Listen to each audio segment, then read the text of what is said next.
جارهم قلبت ظاهر ما فيهم فبدأت شخصا آخر كي أتفاخر وظننت أنا أني بذلك هزت غنى فوجدت أني خاسر فتلك مظاهر.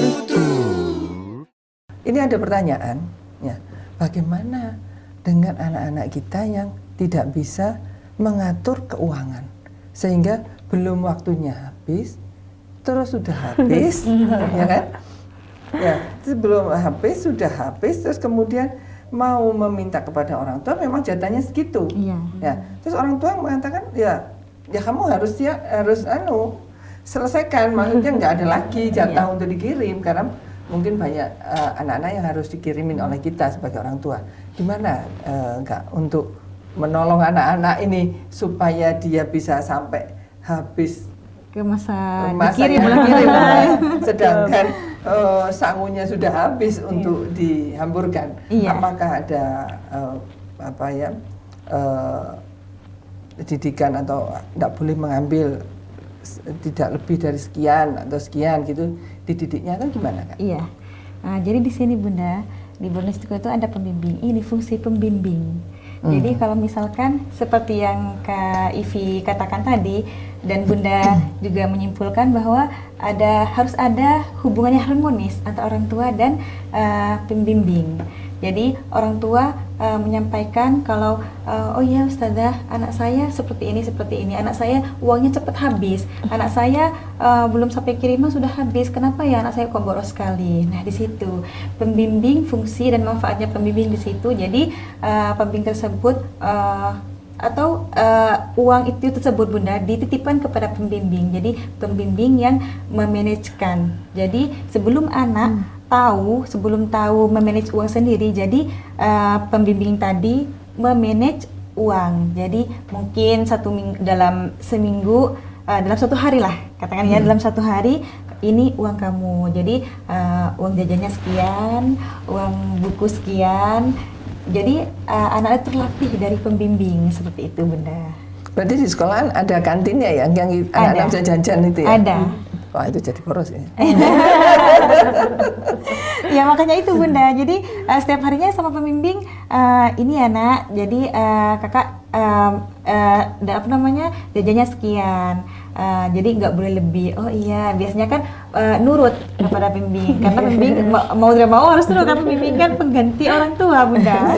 Beda lagi kalau SMA. Kalau sudah SMA tidak bisa diatur bagaimana itu. Kalau SMA biasanya kalau anak didik kita Bunda, memang kita kan memang didik dari SMP ya, memang butuh, benar kata Kak Iswa tadi, memang butuh pendamping di situ untuk melatih saja. Sebenarnya kita nggak terlalu dikekang banget untuk kamu nggak boleh ini, nggak. Sebenarnya itu tujuannya, esensinya adalah untuk melatih dia memanage sebenarnya.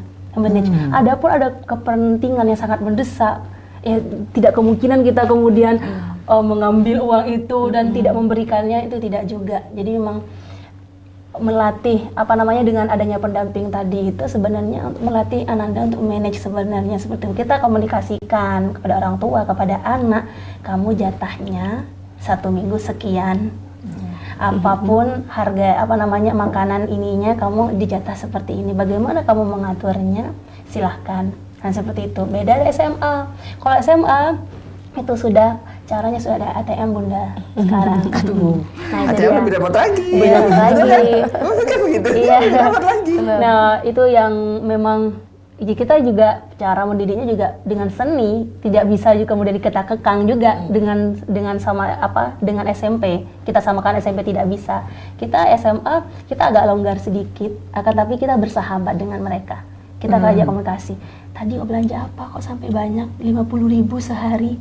Oh iya Ustazah, saya ternyata bayar laundry misalkan sampai 30. Kenapa kemarin kok? Kemudian muncul komunikasi dan sebagainya. Sebenarnya mereka lebih mengemankan uangnya daripada yang SMP yang benar-benar tidak bisa di-manage kalau kita ketahui Bunda. Nah kedua, kayak kita temukan biasanya mereka beli memang peralatan yang tidak harus dibeli. Seperti kesenangannya dia. Apa itu? Make up. Oh, boleh itu. Make up, Beli beli juga. kemudian ketika lu keluar, ketika ada kunjungan mereka beli, jadinya kan terkurangi uangnya. Kemudian beli apa lagi yang tidak terlalu penting. Banyak sebenarnya bunda yang tidak penting untuk, maksudnya tidak terlalu urgent seperti itu dalam sehariannya. Itu kemudian mereka mengambil jatah uangnya seperti itu. Jadi itu disampaikan, make up itu lebih butuh mana daripada uang sepak dan sebagainya. Kita ajak komunikasi sebenarnya bunda. Oh ya Ustazah, seperti itu. Nanti ada apa namanya, sebenarnya komunikasi sih kalau SMA itu cara manajenya, kecuali sudah yang sangat apa namanya berlebihan sampai beli baju di atas 2 juta dan sebagainya, baru kita komunikasikan dengan orang tua seperti itu. Kalau ATM-nya bisa ngambil untuk 2 juta itu isinya Nah, itu banyak lagi ya, Masya Allah. Nah, Ya. itu juga penting, orang tua itu juga memberikan target uang juga bun. Dari mana mereka membeli kalau nggak dari orang tua gitu. Jadi kita saling kerjasama sebenarnya gitu. Barangkali bisa seperti ini bunda. Ketika anak biar tidak boros juga, jadi perhatian orang tua gitu. Kembali lagi ke perhatian orang tua.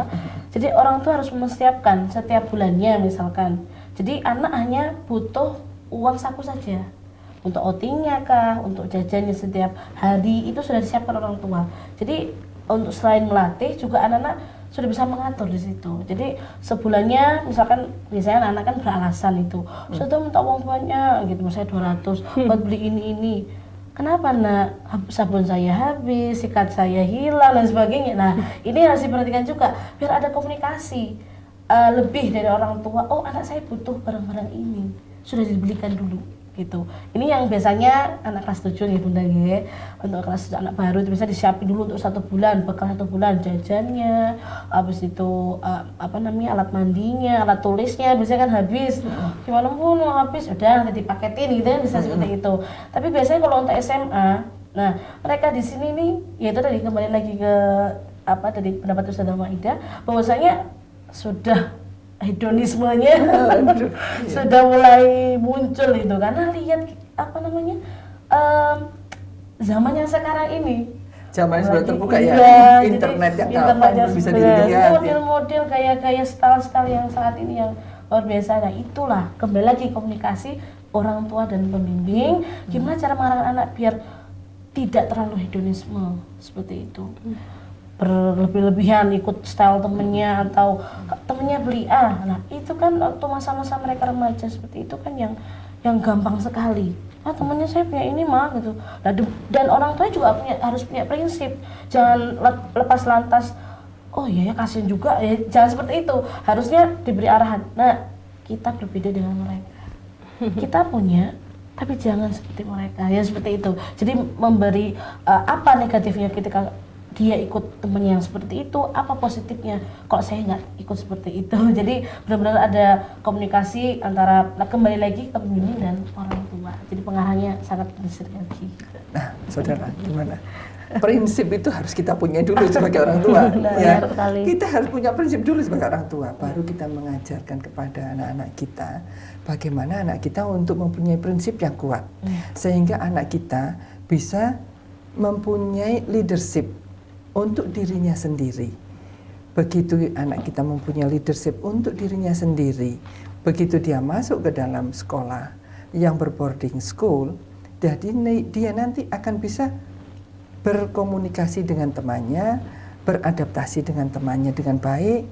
Nah, kalau dia sudah mempunyai prinsip leadership yang bagus untuk dirinya, tentu dia bisa membentuk dirinya, mengatasi dirinya untuk pengeluaran-pengeluaran dia, memanage dia, memanage keuangan yang kita akan kirimkan kepada mereka. Tetapi jangan sampai kita lupa lagi ya, kita harus berkomunikasi dengan baik dengan para pendidik. Jangan kita lupakan itu, karena bagaimanapun juga itu adalah anak kita, itu adalah amanah kita. Kita ini minta tolong. Kita ini minta tolong kepada para pendidik untuk ikut bersama-sama mendidik anak kita, yang sebetulnya dia adalah anak kita sendiri yang diberikan oleh Allah. Kita yang hamil, kita yang melahirkan, kita yang diberi tanggung jawab dunia dan akhirat. Terus kita ini meminta tolong. Nah, Dan saat kita minta tolong, kita jangan sewenang-wenang sebagai orang tua ya. Kita harus tahu juga. Nah, ini harus benar-benar dicermati dan difahami. Bukan begitu kan? Ya. Nanti ini pembicaraan kita semakin gayeng ya. Nanti kita pembicaraan insya Allah saudara-saudaraku, kita akan berkelanjutan untuk membicarakan apa yang akan dihadapi anak-anak kita. Masalah-masalah apa yang akan dihadapi anak-anak kita yang kita kemungkinan tidak tahu di rumah. Saat kita tidur, di asrama dia menangis, terseduh-seduh, dan bagaimana para pendidik-pendidik yang kita mintain tolong itu menghadapinya, suka dukanya beliau itu, kita pun harus mengetahui. Dan kita harus juga membantu mereka supaya sukses, agar kesuksesan itu untuk diri kita sendiri sebetulnya. Oke, kakak-kakak alhamdulillah sekali saat ini kita bisa sharing dan bisa mengetahui apa yang harus kami siapkan untuk persiapan anak-anak kita. Insya Allah kita akan berkelanjutan lagi untuk di lain kesempatan untuk membicarakan tentang masalah-masalah anak kita di boarding school ya. Alhamdulillah wa syukurillah kita semakin mengetahui bagaimana cara mempersiapkan anak-anak kita untuk menghadapi masa depannya dengan baik. Insya Allah di lain kesempatan kita akan diberikan kesempatan yang lebih baik lagi dengan kesehatan yang baik dan kesempatan yang lebih berbahagia. Insya Allah kita akan melanjutkan pembicaraan kita dengan topik yang luar biasa, yaitu bagaimana kita membantu anak-anak kita menyelesaikan permasalahan-permasalahannya di dunia boarding school dan juga di dunia pendidikannya, insya Allah. Ya kakak ya. Terima kasih sudah bersama dengan kita. Assalamualaikum warahmatullahi wabarakatuh. Waalaikumsalam warahmatullahi wabarakatuh.